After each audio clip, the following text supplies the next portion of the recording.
That's it. That's all you got. This is a Star Wars panel. All right, that's more like it. So at this point, again, if you'd like to take photography, videos, that's fine. We ask again that you not live stream said event, and thank you for understanding. At this point, I would like you to make a giant bit of noise, round of applause. Chuck and Brad, your moderators from the Funbearable podcast. Gentlemen, come on out. Woo! They can't hear you, they're getting shy. Chuck and Brad from the Funbearable podcast.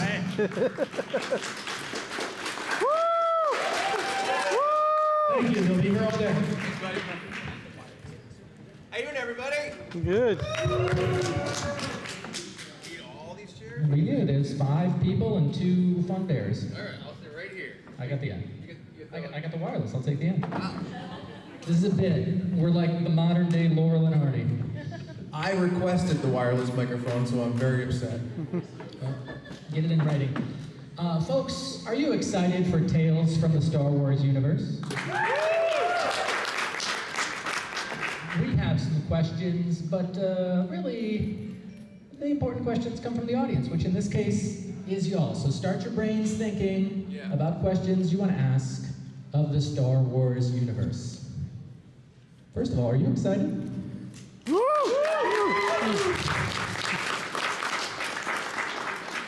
I wrote down the names. Did you write down the names? I didn't. All right. Let's bring them out as a unit. They are a team of Star Wars. Put those paws together for Lauren Mary Kim, Katie O'Brien, Ming Tu, Marty Matulis, and if we found him, Chris Bartlett. Clap those hands, keep them clapping. Not perhaps 80% of people. How you doing? Great. How are you? Good. How's your Contropolis PA experience going thus far? Well, it's a ride Appa. Appa. You gotta hang on Yeah, a giant space boat. Oh, I saw that. That was cool. Yeah. And it has the fan blowing, so it looks like you're flying. I didn't get the fan, Got ripped off. but I got a weapon. It's an extra $10 for the fan. That's what it is. It's for a good cause. Well, we're excited to have you all here. We're excited to have you for this panel. Question 1. We're going to be really intense. Yeah. Ready. Where's Chris? Bring it up. I didn't know if that was a sore subject. It is. We'll ask him when he gets here. You know what? Let's play a prank on him. Everybody hide. Yeah, everyone just pretend you're sleeping when he comes in. He's coming. All right, cool, great. And also, if you guys have questions, you can line up at this microphone right here. Feel free to start lining up anytime you want to go up to this microphone right over there. Perfect. Question 1. We've answered.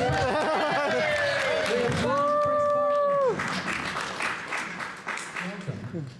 Now, everyone was just saying what they thought about the most important social issues of the time, and they were like, we're going to answer as controversially as possible. You're next. Yep. Droids' rights. How did it feel to be cast in the Star Wars universe?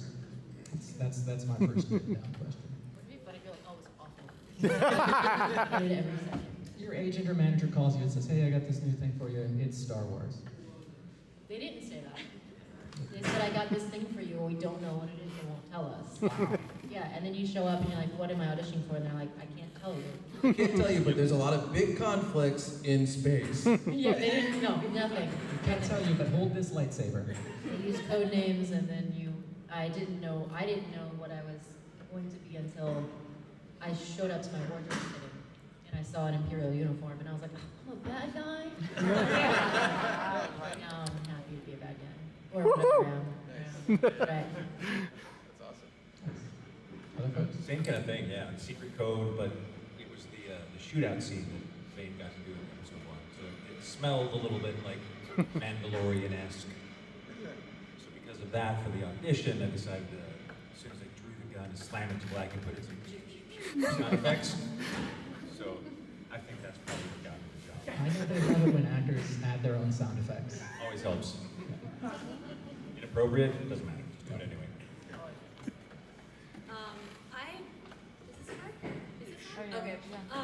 a cryptic email from Lucasfilm saying, do you want to work on one of our projects? I'm like, yes. And then, of course, they didn't tell me. I had to sign my life away on an NDA, and then they told me it was Clone Wars 7.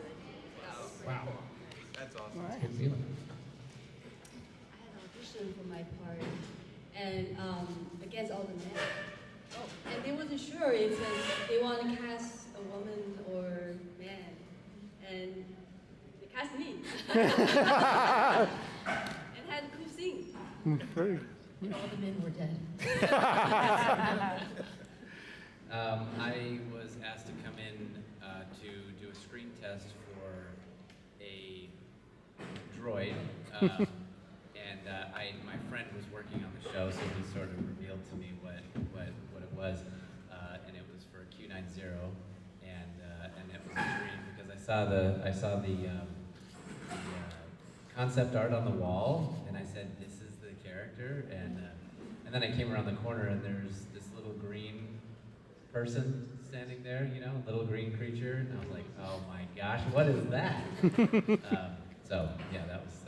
I didn't get a cryptic email. It was just come in because we know you have a particular set of skills.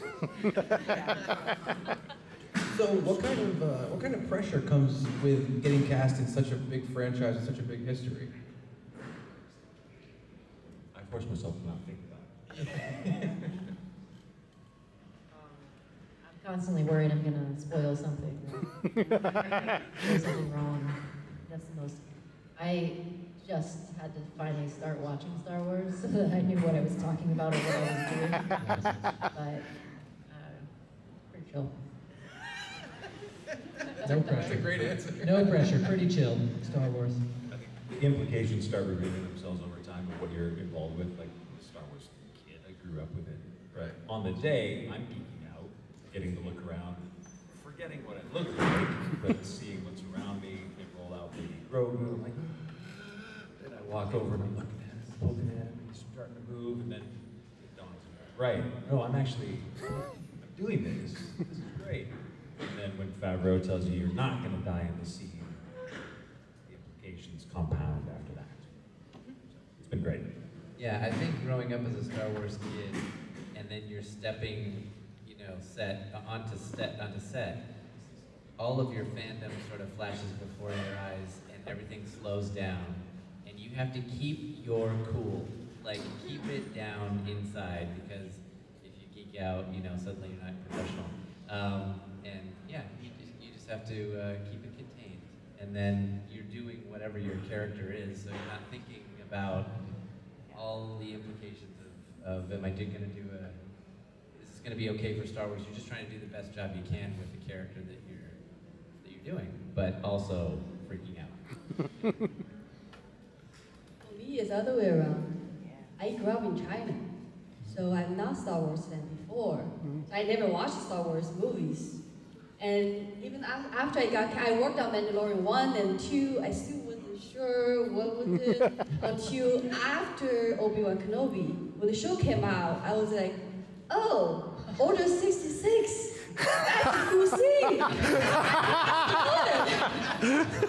Because I'm a stunt woman, so I thought they cast me just for some fights. I didn't even know I was playing a part until afterwards, and they give me a name. Yeah.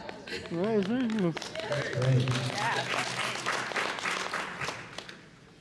Just a reminder again, people can line up at the microphone with your questions. I know your brains have been working. But my next question is, a lot of things have to come together for a successful project. Can you talk a little bit about the behind-the-scenes teamwork that makes, all of this work? Helps that they have money. Let me write that one down. No, I mean, you've got Dave Filoni, who's like a walking encyclopedia, and they put a lot of trust in him for that. And Jon Favreau has a beautiful plan for everything to come in place, and those guys are there every day. And even if they're not physically present, they've got this basically like God cam, where they're watching everything that's happening, so they can give their contribution and stuff. So it starts with that great leadership, and they have the support of everybody, and I think they're trusted kind of a lot. I think they're pretty much like, you guys know what you're doing and you can handle it.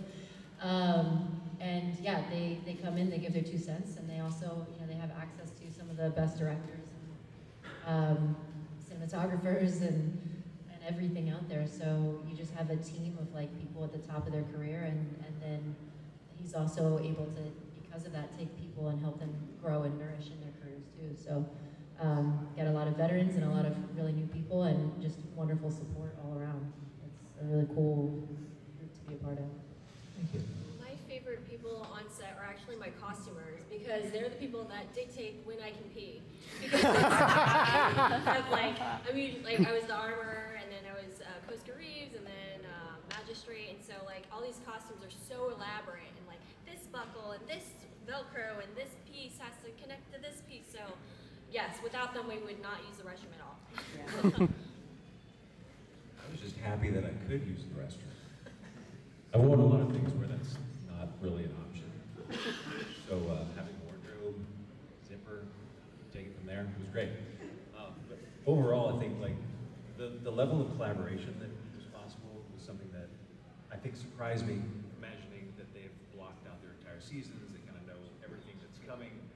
But within that, on the day, you have an idea, and they're receptive to the idea. If it's a good idea, they're certainly going to take the idea, because it levels up everything that everyone else is doing. Right. So no matter what anyone was doing, it felt like everyone was playing the same game, contributing to the same result, and it is absolutely a really lovely family to be involved with.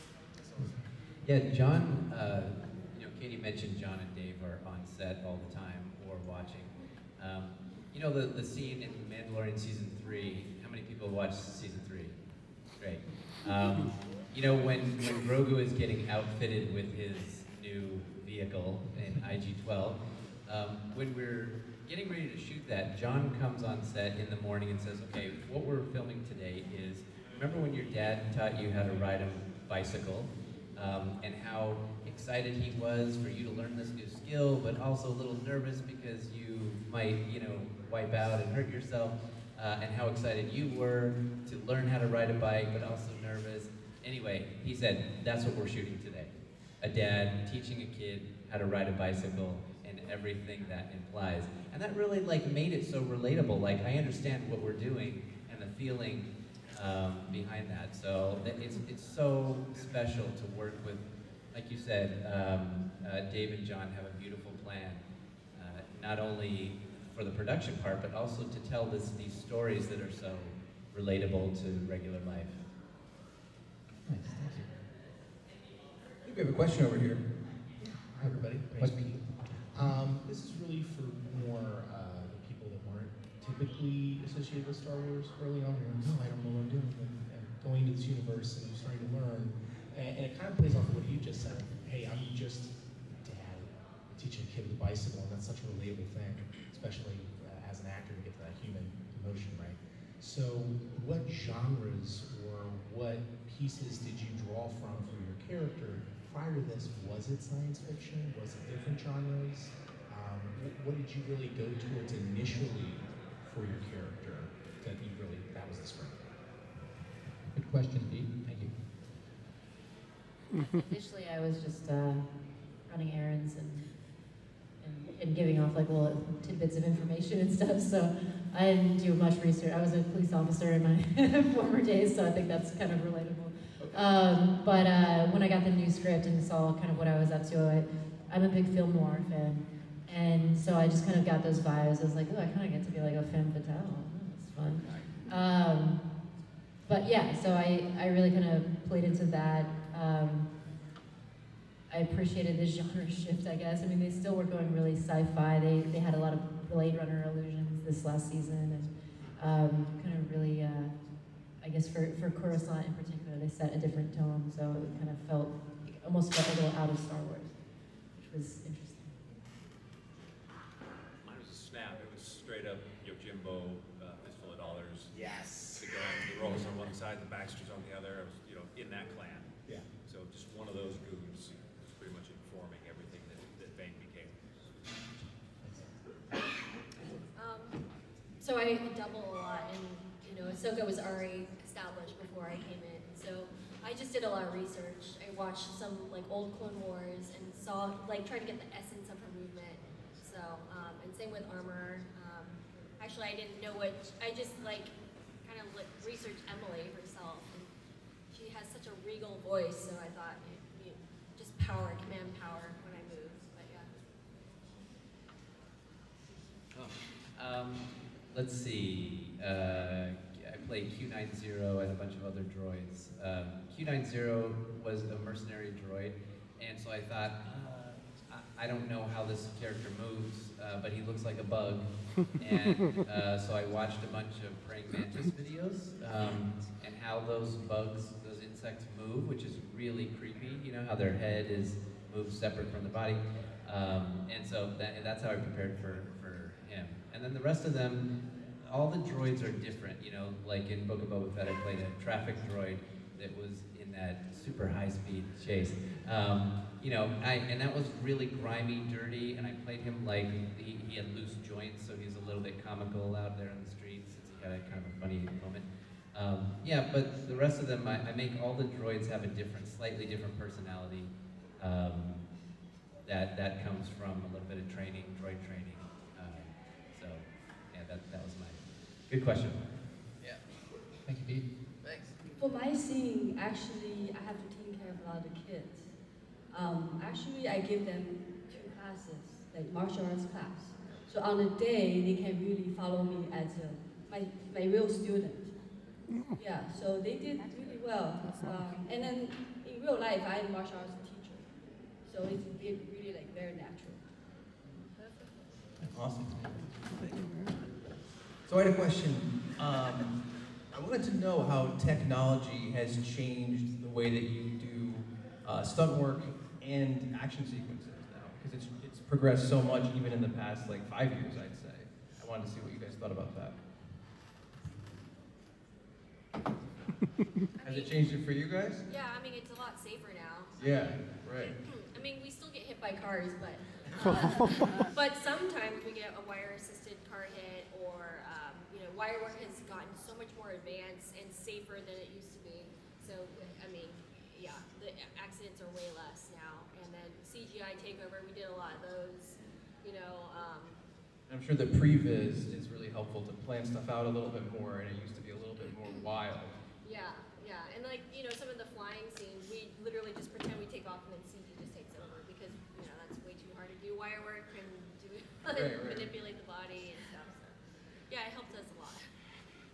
I think as a stunt woman, there's everything seems safer than before, but there's other things that are more difficult because everything has been done. We shot everything. So what you have to find a new idea, like what's make the show special, you know? So that's the most difficult part for us. It's not safer for droids. There is no stunt double for me. I just do all the stunts, and the suits, you know, are not made for stunts, except for they hold up really well. But you know, in the scene in Obi-Wan Kenobi, I played one Jack who gets shot in an alley and has to fall on the hard ground because there's a conversation still going on, so you still see the droid in the scene. So I didn't have any pad or anything to fall on. They just said, we just need you to fall on the ground. So I was just falling on the ground all morning with no pad. But you know, the costume holds up, even if the performer needs a break. I love doing the stunts, and I admire the work that you do so much. So it ends up being some really cool action scenes, and but yeah, there's not a lot of room for padding in the droid costumes. So.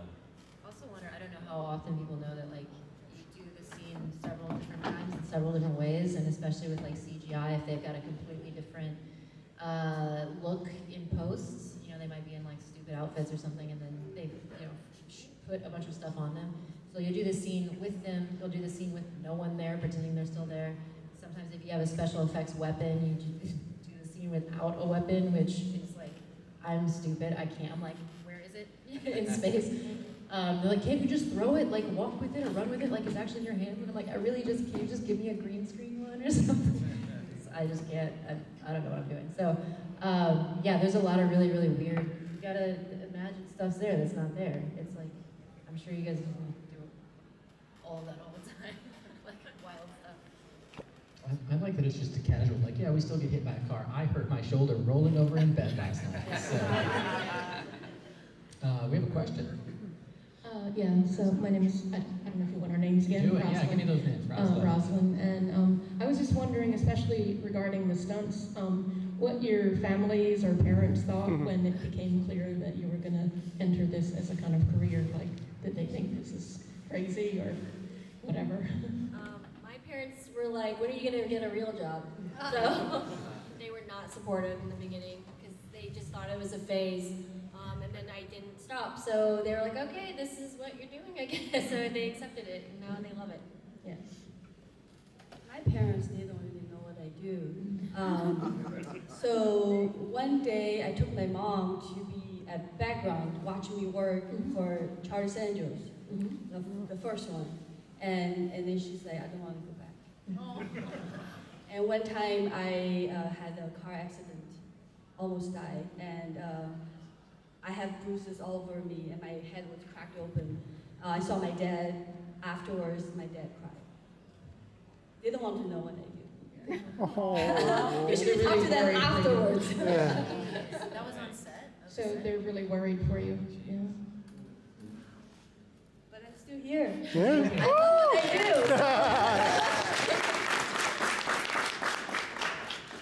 Great question. I don't really do stunts. I just do things that a 5-year-old wants to do. Of course. And a 52-year-old still thinks he can. Your family's supportive of you continuing to act like a 5-year-old. They know exactly who I am. Perfect. Thank you. Thank you, Rosalind. Thanks. I actually have a question, and this was written by my co-host Brad here. It probably was not actually written by me. Are the lightsabers real? That's not my handwriting. All right, yes. We got Actually, they're very heavy because they have battery inside. So it's not easy to swing. I just 5.8 TV show called Ahsoka. Okay. Yes, so I had to train all the actors, and they have to swing the real ones. They're not just training ones. They're very, very heavy. Do they break? They can be damaged, but not really like a break, but they definitely can be damaged. See, I couldn't swing a lightsaber because I rolled over in bed last night with my shoulder. Also, I did write down lightsaber, but it was for a different question, so I'm not going to ask it now. What's a part of your job that people don't know about but you wish they did? This is your chance. Open forum. I don't think a lot of people realize how many takes you do. I think, they think they're like, okay, that scene was 30 seconds long, they probably shot it in a minute. And it's like, we shot that over 2 days, or a week, or whatever. That 30 seconds took forever. And you have to do the same lines over and over and over again. And then they flip the camera to a different angle, and then a wider angle. And you do it so many times, and keeping it fresh is like pretty difficult. And sometimes, especially when it's a very short scene and it's many days, you're kind of over it. And you're like, we don't have it yet.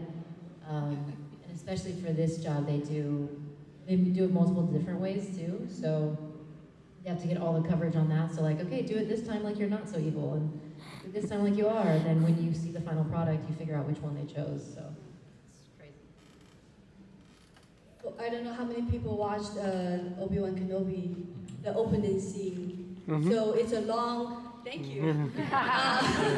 It's a long tracking scene from they get out the door all the way, the whole time. We did 23 times. Wow. Yeah, we shot the whole day from beginning of the day all the way to the end of the day. It's because not just the action part, also because the kids sometimes they're not in the right position. You don't squat low enough or too high, so they cannot see them. Okay, do it again. Okay, we missed this, we'll do it again. So 23 times. That is a lot. It's a lot. The Yeah. shiny. I think it just physically, because I have to swing that real saber the whole time. It's heavy, and with the cape. So it's, yeah. That's a long time. But it was pretty fun. Yeah, I think the things that I wish people know, I don't know. There are things that happen that, I don't know, I mean, we're in Star Wars, so we're not complaining, you know.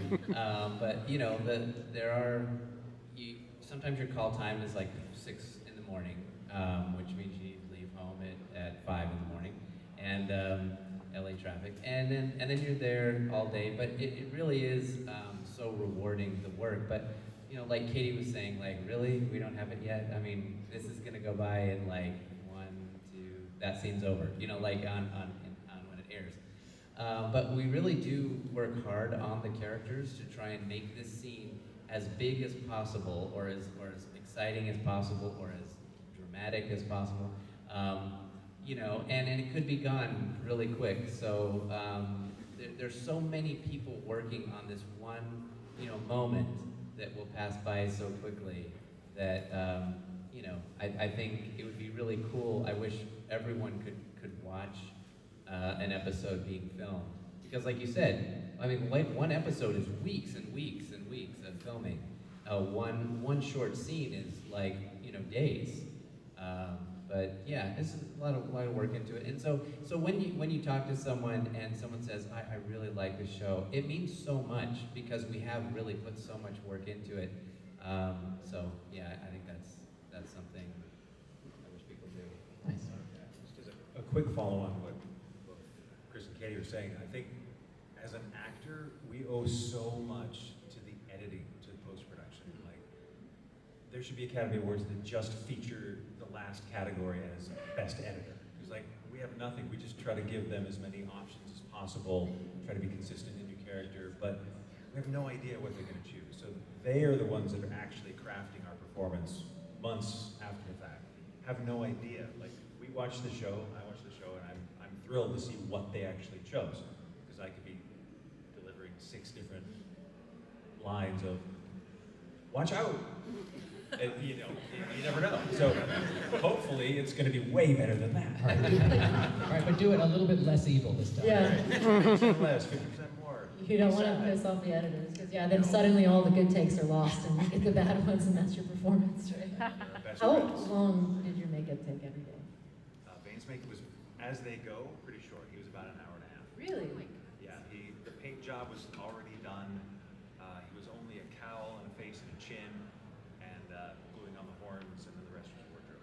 What's the longest? You got some pretty elaborate looks, yeah. I guess. But his was way more elaborate than mine. I mean, he could barely breathe. He had no nose. That's true. I had no nostrils. He sounds like a little bit congested. I just couldn't breathe. Gentoro was 3 hours every day. 3? Gentoro was 3 hours, yeah, for Ant-Man. It was like the wig, makeup, and then they covered me in dirt and goo, and then put on all the layers of costume and the armor. So I assumed yours was like, yeah, That's what I most just took people a shower. realize when you just take a shower. Well, because most of what took time was getting the goo off, getting the goo on, getting There's a the lot goo of goo off. involved. It's just like 8 women painting with goo. You get 8 women painting you. I gotta talk to my agent. I know. Yeah. You got to think about these things in your contract. Fair. Learning. That's great. Question. What's your name? What's your question? Hi guys, I'm Rodney. First off, thank you guys for being here. We appreciate it. Thank you for watching. All the projects that you guys are a part of mean so much to so many different people in so many different ways. Mine's very simple: dinner time, family time. We are so excited when there's a Star Wars show that is currently out. So thank you for being a part of those projects. Thank you. So my question, I'll give any of you a choice. What was either one of your favorite scenes that you guys were in, or one of the hardest scenes that you guys had to be a part of? Good question. Get some meaty responses. I've already talked about my hardest scene. That was one Jack falling in the alley all morning. My favorite scene was this Q90. I got to fly the Razor Crest. I'd been looking forward to this. It was just one episode, but looking forward to this all the weeks I was shooting. Like, is this going to be the day I'm going to fly the ship? And so the night before, I was so excited that I couldn't sleep. And so when I got to set the next morning, I was exhausted, but still excited. And John Favreau goes, Chris, why don't you go get familiar with the cockpit? And so I'm in the Zero costume, and it's dark, and it's so comforting. And I go and sit in the cockpit where Mando sits, and I'm flipping all the buttons and doing all the levers, which all work. And it was such a dream come true as a 70s Star Wars kid with my own cardboard, spaceship with the buttons and everything. And I was so excited, and then I just would sit back and take all of this in, all by myself in the Razor Crest, and then I fell asleep. And in the seat. And so I woke up to Deborah Chow and John Favreau behind me saying, Chris, and I was like, what? I'm awake. Yes, I mean, let's go. It's fine. We're all fine. But then all day, doing all the switches and all the levers, it just was a dream come true. That's my favorite day.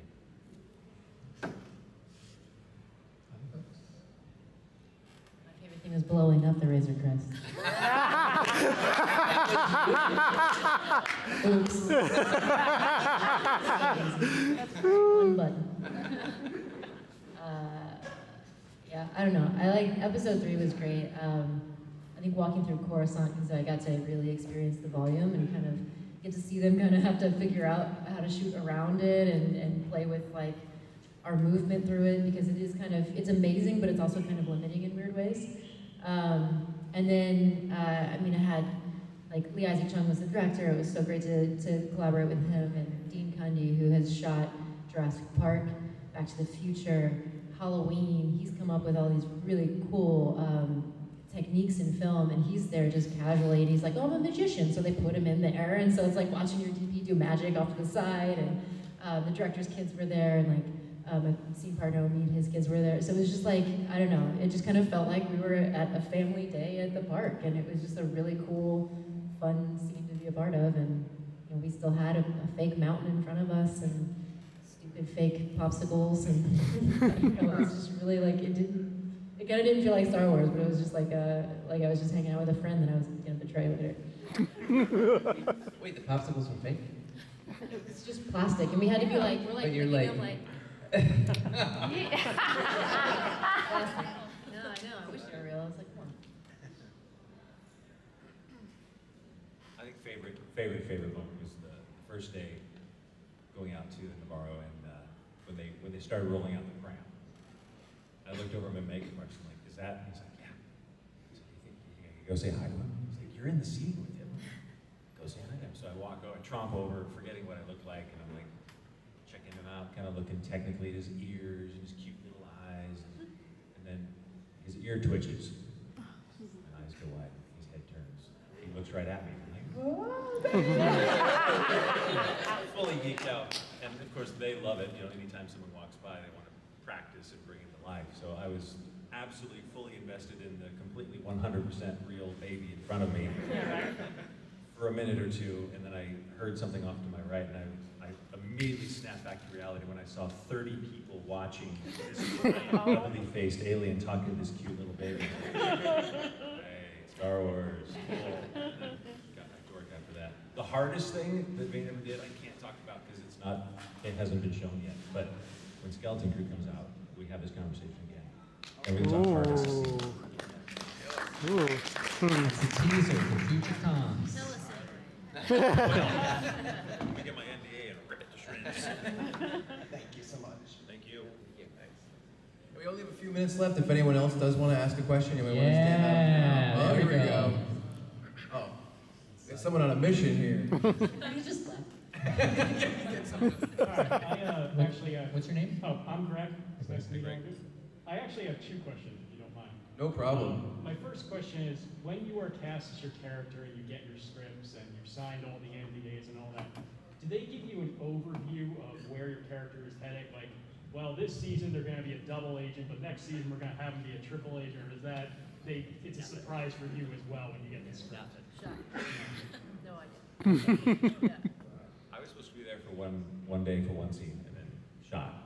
I was undergun shot, and they sent off somebody else. And then it was a surprise to me when we were blocking the scene. Favreau was like, "Nah, we like this. You're not gonna die." And he just walked away. I That kind was of thing. supposed to be dead also.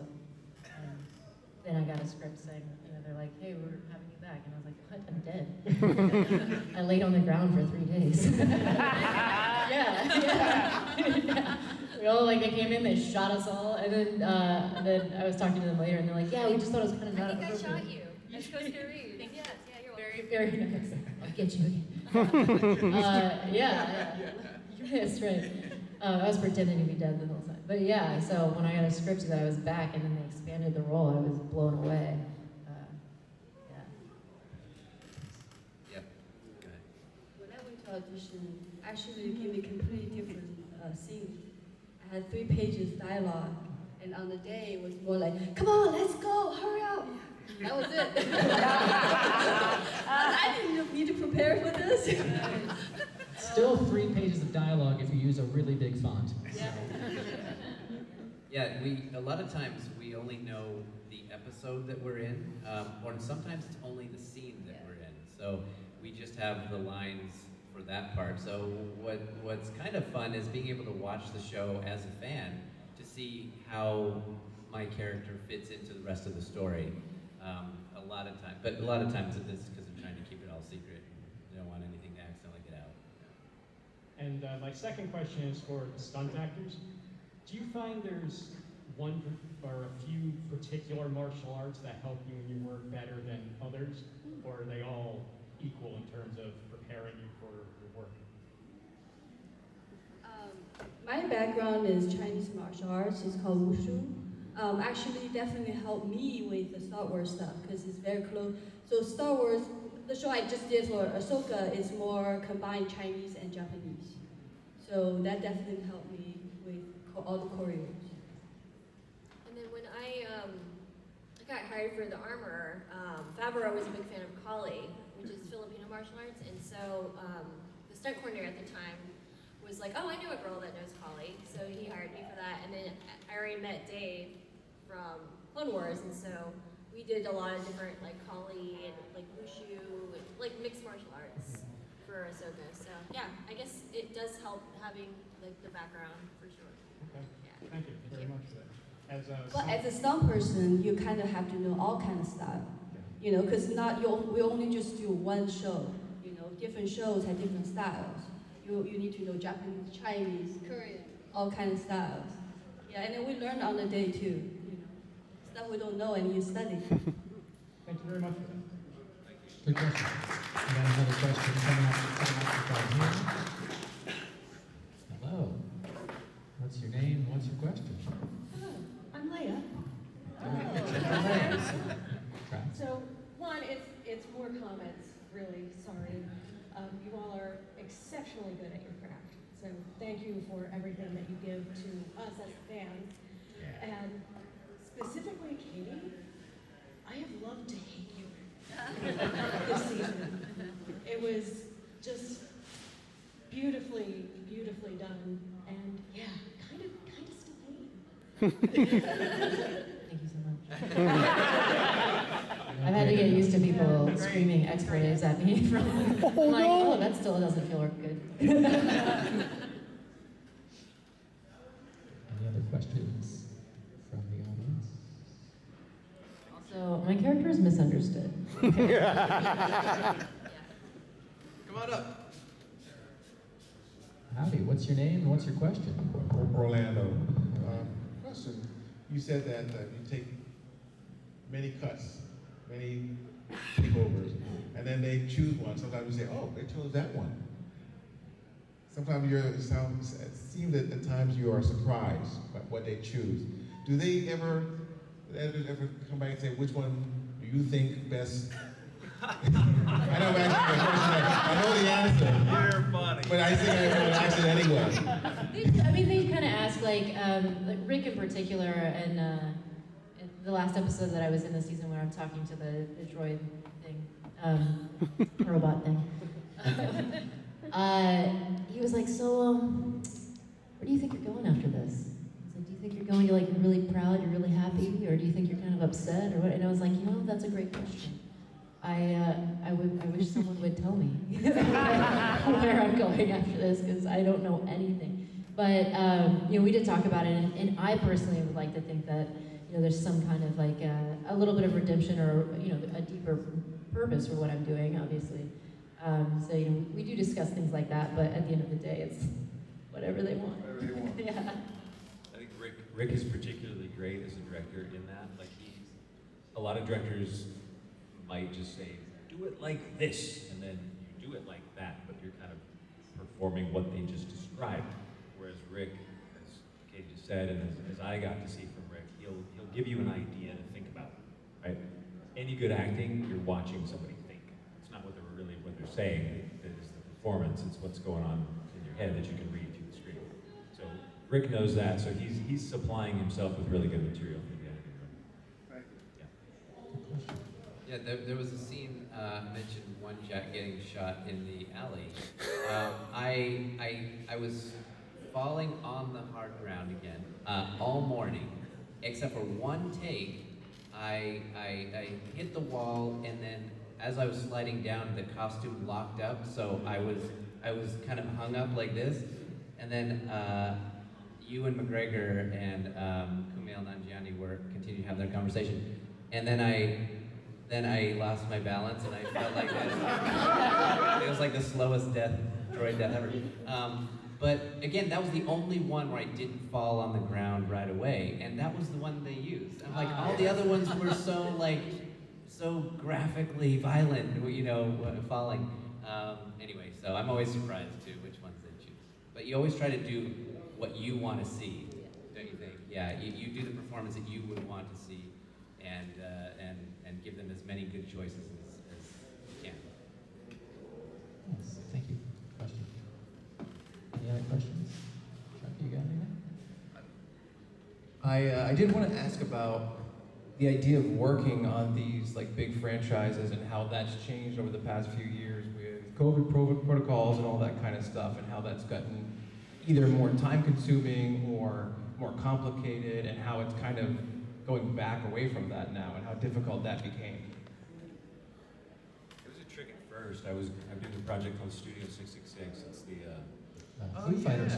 the Foo Fighters horror comedy movie. Amazing. And we were one of the first ones to come back because we got cut. Like I think we were there for a week when it started, the lockdown happened. So they scrambled to try to figure out how to get things going.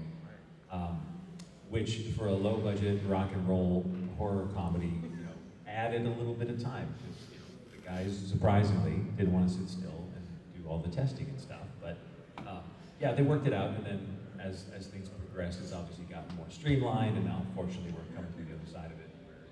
It's less of a factor or an impediment today. I was fully expecting like to watch TV and just see a bunch of little like indents on people's faces, but somehow it doesn't show up. But when I was doing Ant-Man, I couldn't. I had this like crown, and I had these face tattoos that would kind of peel off if I had stuff on, so I couldn't wear a mask. And then it made me wear this like head shield that doesn't really do anything, and I just kind of was like walking around with this like silly shield thing on my face, and then they just kind of made me stand away from everybody. So you kind of like, it felt really weird. Like it did feel kind of hard to connect a lot of times because you felt like you were screaming to people when you were talking to them, and then I just kind of didn't want to talk, and you had to stay away from each other, and so you're like, hey, you know. I was on The Rookie, and we all had to sit in our own pods. We all had separate pods that we had to sit in between takes. So every set was different. Some were, more isolating than others, and it did kind of take away from the experience of like getting to know your castmates and feel like you were able to bond and really get to know people. And they would take their masks off for food or whatever. You're like, oh my God, that's what you look like, So I feel like there's going to be a whole time period of me re-meeting people that I've worked with in the past that I just never had seen their faces. Yeah, that was the biggest thing, is seeing people at the wrap party, and I didn't recognize anybody because I went a whole season of not seeing anybody's face, but they could see mine. But I'm in a droid mask, and you can only breathe out of the mouth sometimes. It's a little tiny, and so I'm doing the whole scenes. I'm trying to get as much air as I can. Then they take the mask off, and there's a person in a blue vest going, "Can you put a mask on?" And I'm like, I need a breath just for a second. Also, I can't reach my mouth, so I can't put a mask on with these arms. So then they had a shield, like you're talking about, and it's just, anyway, it was stuff we had to do, but I'm glad we're over it. All right. Just one question for the audience here from the panel. What color is your lightsaber? That's super important in the Star Wars universe. Red. We're gonna do 1, 2, 3, go. Everybody's thinking about the color of their lightsaber. 1, 2, 3. Red. Yeah, I heard them all the colors, every single one. Well, thank you all so much for coming to this panel. Thank you all so much for coming to this panel. Stop by their tables out on the con floor one more time for Chris Bartlett, Ming Q, Lord Mary Kim, Marty McCullough, and Katie O'Brien.